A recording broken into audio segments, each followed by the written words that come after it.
폐업의 원인 70%는 돈 문제입니다. 사업을 하다 보면 금전적으로 굉장히 힘들어지는 시기가 오는데요. 그 전에 준비할 수 있는 현실적인 방법 오늘 다 말씀드리도록 하겠습니다. 굉장히 자주 봅니다. 70% 이상이 정말로 자금 문제 때문에 폐업을 한다라고 저는 생각을 해요. 사업이 잘 되는데 폐업을 하는 사람은 거의 없습니다. 대부분 힘들어서 폐업을 하게 되는데 힘든 이유가 결국 자금 때문이거든요. 그래서 뭐 70% 이상이 자금 때문에 폐업을 한다고 해도 과언이 아니죠.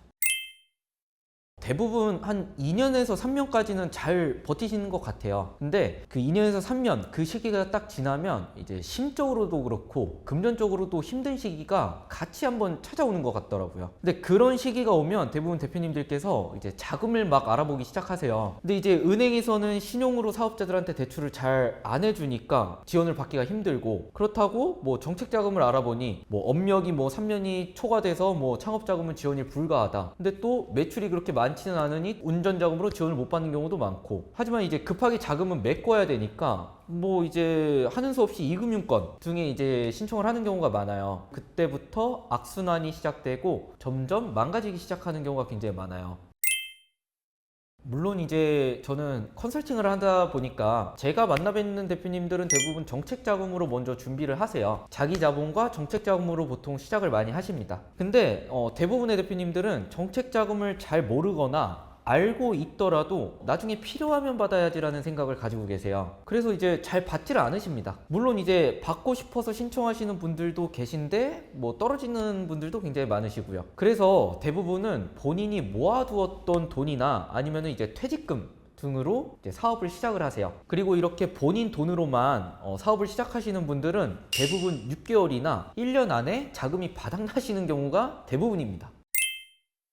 우선 은행에서 대출을 받게 되면 많은 금액을 지원을 해주지 않습니다. 사업자를 내고 매출이 없거나 아니면 업력이 1년에서 2년 이상 되지 않은 사업자의 경우에는 정말 많이 해줘도 1,000만 원에서 2,000만 원 정도밖에 지원을 못 받으세요. 금리도 요즘에는 뭐 신용이 아무리 좋더라도 보통 한 6% 정도는 사용을 하시더라고요. 또한 대부분의 대표님들께서 은행에서 대출을 받으신 후에 신용점수가 떨어지는 일도 굉장히 많습니다. 하지만 정책자금은 조금 달라요. 업종에 따라 상이하지만 많이 받으시는 분들의 경우에는 3억 이상도 지원을 받으시니 규모의 차이가 날 수밖에 없습니다. 또한 금리도 시중은행 신용대출에 비해서 현저하게 좀 낮고, 뭐 자금을 받은 뒤에 신용점수도 크게 차이가 없는 경우가 대부분이더라고요. 이익을 추구하는 은행이 아닌 정부기관이기 때문에 사업을 하던 중에 힘든 상황이 찾아오더라도 일부 은행처럼 무리하게 상환을 요청하는 경우도 거의 없더라고요. 결국 사업이 잘 되게끔 하기 위해 지원을 해주는 것이기 때문에 이런 정책자금을 꼭 활용하는 게 좋습니다. 사실 대부분의 대표님들이 바뀌기는 하는데 가장 기억에 남는 대표님이 한 분 계시기는 해요. 그분은 이제 그 호텔을 전문적으로 위탁 운영하시는 대표님이셨는데, 그분을 처음 만나 뵀을 때 이제 매출은 한 20억 정도 되시기는 하셨습니다. 개인 사업자로. 영업이익이 그렇게 많이 남지는 않는 상태였어요. 근데 이제 그 해당 업종의 특성상 이게 뭐 호텔을 위탁 운영하고 하려다 보면 금전적으로 굉장히 조금 여유가 있을수록 더 큰 돈을 벌 수 있는 약간 그런 구조로 되어 있더라고요. 2022년도에 저를 만났을 때는 매출이 20억이 좀 안 됐지만 올해 작년 기준이죠. 2024년 기준으로 매출이 100억 이상 되셨습니다. 이 대표님이 가장 좀 기억에 남는 것 같아요. 창업을 하기로 마음을 먹은 순간부터 알아보셔야 됩니다. 중간에 하다가 자금이 부족하면 뭐 신청해야지와 같은 마인드는 정말 버리시는 게 좋아요. 이 영상을 보시는 분들 중에 사업을 하고 계신 대표님들께서는 정말 공감을 많이 하겠지만, 사업은 내가 계획했던 대로만 되지는 않습니다. 오히려 계획했던 대로 되는 것보다 다른 방향으로 흘러가는 경우가 훨씬 많아요. 그리고 예상치 못한 일, 뭐 결과를 만나게 되면 대부분 자금이 필요한 경우가 많습니다. 그러니 창업을 해봐야겠다라고 마음 먹으신 분들은 지금 당장 알아보시는 거를 조금 추천을 드려요.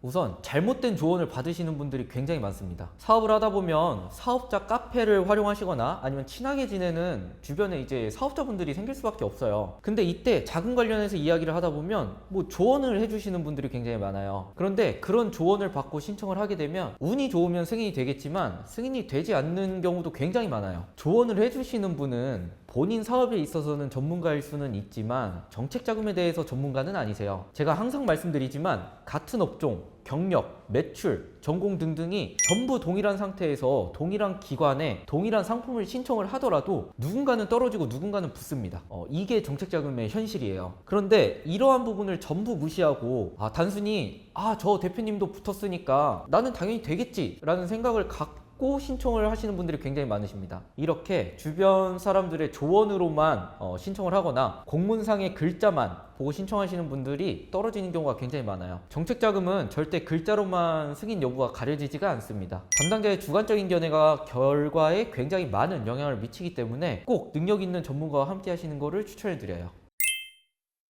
고민을 하시기보다는 적극적으로 조금 움직이시는 것을 추천을 드립니다. 가끔 일부 대표님들께서 자금 때문에 어떡하지라는 생각을 갖고 계신데도 불구하고 아무런 행동을 안 하시는 분들이 계세요. 아무런 행동을 하지 않으면 아무 일도 일어나지 않습니다. 그러니 꼭 적극적으로 자금 문제 해결을 위해서 움직이시는 것을 추천을 드립니다. 오늘은 이제 자금 조달 관련해서 말씀을 조금 드렸는데요. 자금 관련해서 고민이 있으신 분들이나 아니면 궁금하신 분들께서 이 영상을 보시고 꼭 도움이 되셨으면 좋겠습니다.